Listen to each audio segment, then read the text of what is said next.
everybody, this is Roshan Desai, and this is my Assignment 6 revisions video. So for my teaching unit, I used the backward design model, which modeled the ionic bonding between a metal and nonmetal using electron transfer. So the acceptable evidence that I allowed for this unit was to show ionic bond modeling using electron configuration and the electron dot diagram. This unit was a little bit different because I incorporated the backwards design model and also a flipped classroom model. So the different learning events were content videos, online assessments that they would watch at home, and then in class they would work on the playlist and the stop motion project and some incorporated formative assessments. Some things that I would revise for this unit. So the main learning event in this unit was their stop motion project.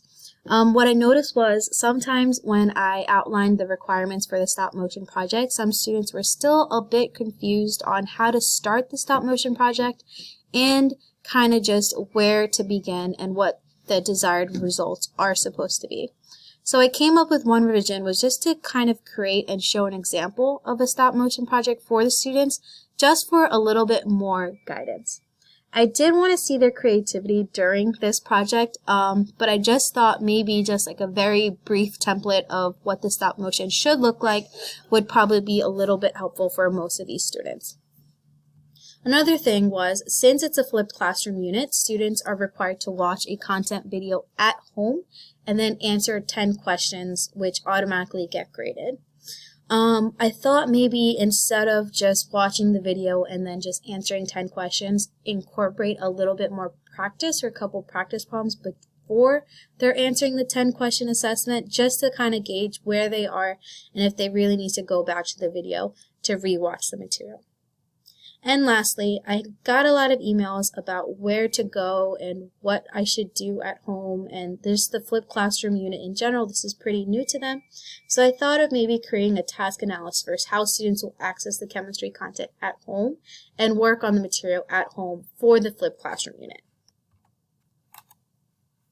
So for my reflections, the task that I talked about was your stop motion, and how do these yield to appropriate evidence of identified understandings.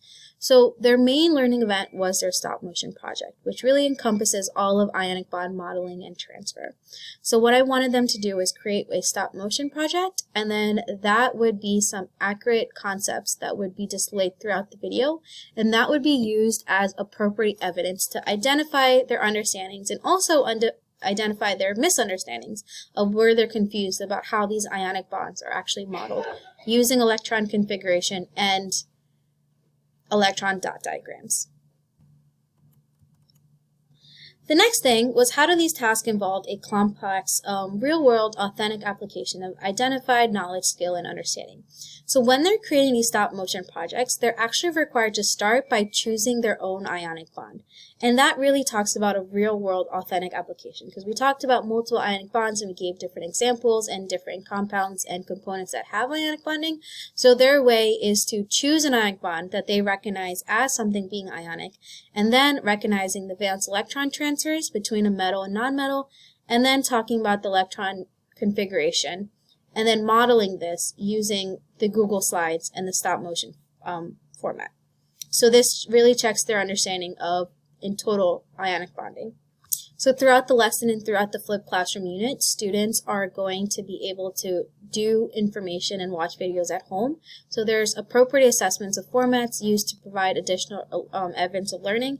It's just their formative assessments that they would complete in class and at home, and kind of just check in to make sure that they're understanding what the different requirements are and what ionic bonding is. Lastly, how are students given the opportunity to actually self-assess and reflect upon their learning and performance? After they're completely done with their stop motion project, there is a rubric for them to just kind of review and kind of regrade themselves before they're actually submitting their project. The rubric really allows them to see all the requirements that they should have in their stop motion and kind of talk about self-reflecting on the creation of their learning performance. That's it. Thank you.